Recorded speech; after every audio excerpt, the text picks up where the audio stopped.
Hey everybody, let's talk about muscle and fitness. So a lot of people will say that if somebody looks fit and has muscle on them, it does not necessarily mean that they're healthy. And that might be true, right? Because if you're taking certain substances to add muscle, you might necessarily not be optimizing for overall health. However, it is also true that if somebody does not have muscle on their frame and they are not fit, almost 100%, they're not really on the road to health. Because if you're not building muscle as soon as humanly possible, every year that we age, we're going to lose a certain percentage of our muscle mass, anywhere between 0.5% of our muscle to 2%. As we get older, it starts to become 2% of loss of muscle mass per year. What are you going to do then? How are you going to build muscle at that point? Also, as we age, everything deteriorates. It's not just that we lose muscle, we lose also bone density, which tracks closely with how much muscle you have in your frame. So if you're not lifting and adding muscle right now, what's going to happen to your bone density with every year that you get older, right? There's that. The brain reward system, the dopamine machinery, serotonin, all of the brain neurotransmitters that regulate your mood and energy and drive and the mental clarity. Everything starts to go in the opposite direction with the aging process. And so we want to set good habits in place right now so that we can outpace the aging process, so that when we do get to our later years, we're not becoming more depressed, having even more cravings, right? Because our brains just can't create that dopamine with the same efficiency as when we were younger. Muscle can help us do that.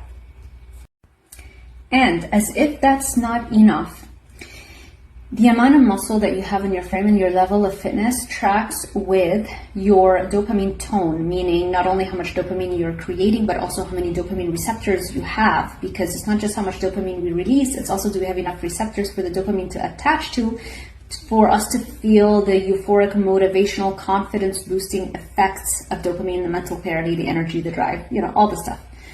So your level of fitness, how much muscle you have on your frame, and also your cardiovascular fitness tracks very closely in a dose-dependent manner to your dopamine tone, norepinephrine tone, serotonin tone. When I say tone, it means everything. It's how much you're releasing, how much you're creating, how many receptors you have. It's like the higher the tone of these neurotransmitters, the more on you will be, the more confident, motivated, the more productive, the more money you're going to make, the more dominant in a good way, the more dominant you will be. And when I say dominant, it's real, as in strength of character, right? Like people can feel your energy, they can feel your vibe when you walk into a room. They're not going to take advantage of you.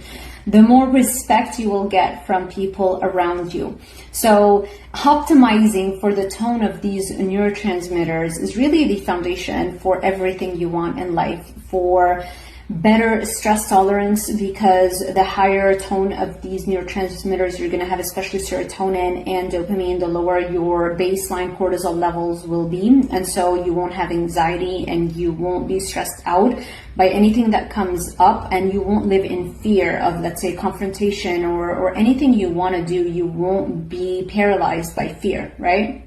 So yeah, whichever way you look at it, really, if you want to drop your body weight set point, make more money, just be happier, have more productivity and energy, that's where it is. And I know a lot of people want to, just give me the diet or the plan that's going to help me lose weight, and they want things super fast, and I get it. I was like that as well, but very, very quickly you will realize that unless you lower your body weight set point, by building muscle and building your fitness, cardio is also really important for serotonin, because resistance training is only going to upregulate dopamine and norepinephrine, but you still need the cardio for the serotonin, and it's like this trifecta is what's going to transform that brain.